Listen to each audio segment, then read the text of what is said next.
dira rien de moi, je ne suis pas une personne importante. Moi, tu sais, je vais dire une chose, j'ai fait un peu de peinture pour m'amuser. En réalité, si j'avais de l'argent, je n'aurais jamais touché un pinceau. J'aurais été collectionneur, j'aurais été mécène, mais je ne me serais pas emmerdé. Enfin, bon, j'ai fait de la peinture parce que, bon, ben, c'est circonstance historique. Mais de mon temps, je ne revendique pas du tout le fait d'être un artiste, tu vois ce que je veux dire. Ce sont les circonstances qui... Bon, quand j'ai commencé à peindre, je me suis dit deux choses. Une, je ne peux pas être un peintre amateur, puisque forcément, je n'ai pas les moyens d'être un amateur, donc je serai un professionnel. Je n'ai jamais fait... Je me suis déclaré professionnel, je n'avais pas fait un dessin ni un tableau, mais j'ai dit, bon, ben, je ne ferai pas... C'est beaucoup mieux, tu vois ce que je veux dire. Alors j'ai dit, je serai donc un peintre professionnel. Et à partir de ce moment-là, j'ai eu un comportement de professionnel, c'est-à-dire que j'ai fait les choses avec le maximum de sérieux, ce que ne font pas les amateurs, tu vois. La différence d'un amateur, il fait les choses très bien, mais ils ne sont pas sérieux. Tu as évité les dimanches. J'ai évité ça, seulement c'est très rare parce que je te ferai remarquer une chose, c'est parce qu'il y a aussi un milieu, on devrait faire une étude sociale sur les gens qui font de la peinture, etc. Bon. Les peintres se recrutent en général, tu vois, sur la petite bourgeoisie, tu vois ce que je veux dire, mais les impressionnistes, tout ça, c'est un peu une espèce de... ce côté un petit peu... mais middle class, hein, middle class. Il y a très peu, les gens d'argent, tu trouveras très peu d'artistes qui viennent d'un milieu, disons, aristocratique. Bon. Hein, il y en a très peu, tu les compteras. Henri de Toulouse-Lautrec, mon grand-oncle Henri de Toulouse-Lautrec, hein, puisque j'ai la chance et l'honneur de descendre des Lautrec, mais d'une autre branche, mais nous sommes quand même parents. Il a eu la chance d'avoir des parents qui étaient quand même des gens assez intelligents pour lui donner pour lui financer son séjour à Paris, parce que s'il n'avait pas eu d'argent, il n'y aurait pas eu de Lautrec quand même. Il n'a jamais rien vendu, donc il fallait que quelqu'un paye. Bon. C'est très rare que les aristos, si c'est des aristocrates, encourageaient quelqu'un à faire de la peinture à Paris, surtout à l'époque, tu t'imagines, en 1900. Mais il y a très peu d'exemples. Il y a très peu d'exemples. Et en plus, une peinture qui n'ont...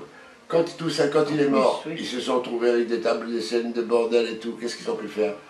La maman, qui était charmante, hein, mais enfin qui n'était pas d'une intelligence extraordinaire, elle a dit on va se débarrasser de tout ça, et a tout donné à la ville d'Albi, qui s'est trouvée avec une énorme quantité de tableaux qui sont maintenant au musée, n'est-ce pas, évidemment, au musée de la Barbe, dans le palais qu'ils ont construit, dans le palais des évêques.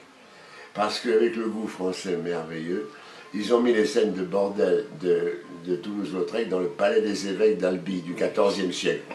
Tu sais, ils ne sont pas C'est génial, c'est quand même génial. Ça montre qu'on met les évêques, et les putes et les peintres dans le même panier.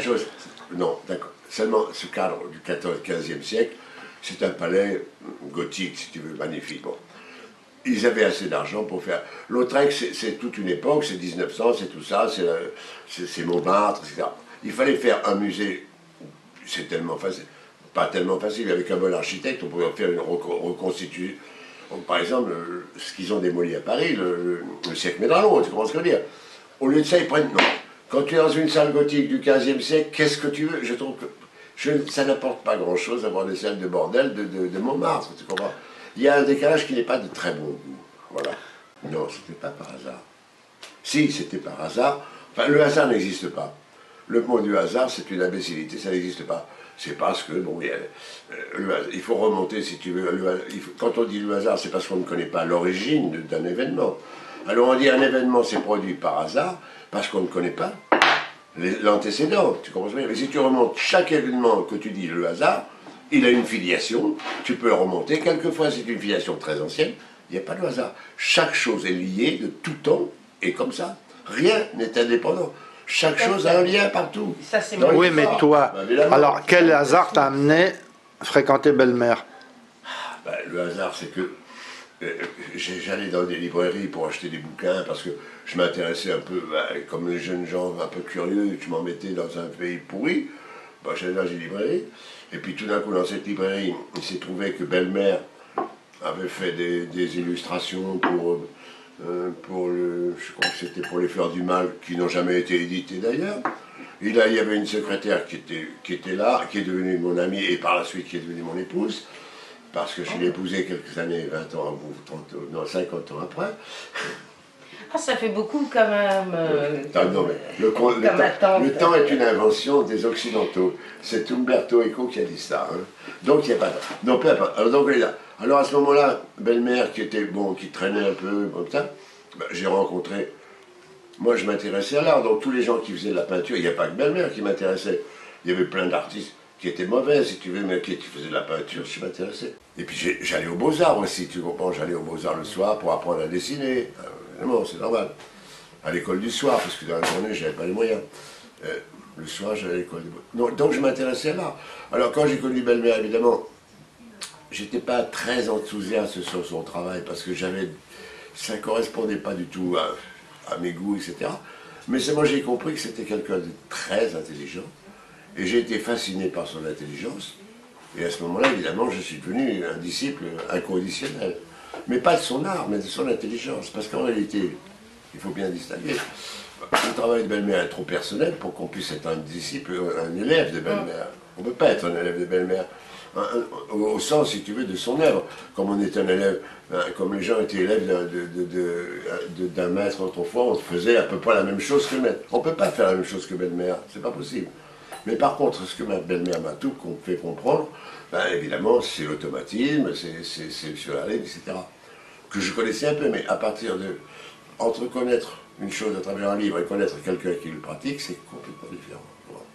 Donc, belle-mère m'a appris tout ça. Et puis quand je faisais un dessin, que je lui montrais de temps en temps, ben, il ne faisait pas de commentaires. C'était pas le genre de type qui a dit, vous faites ceci, vous faites cela. Il disait, je vous empêcherai de faire les choses impossibles. Et il avait raison.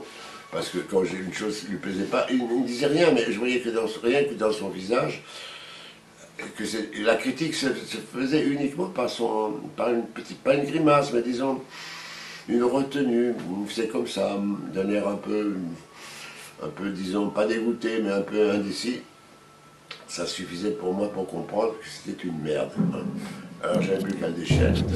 Voilà.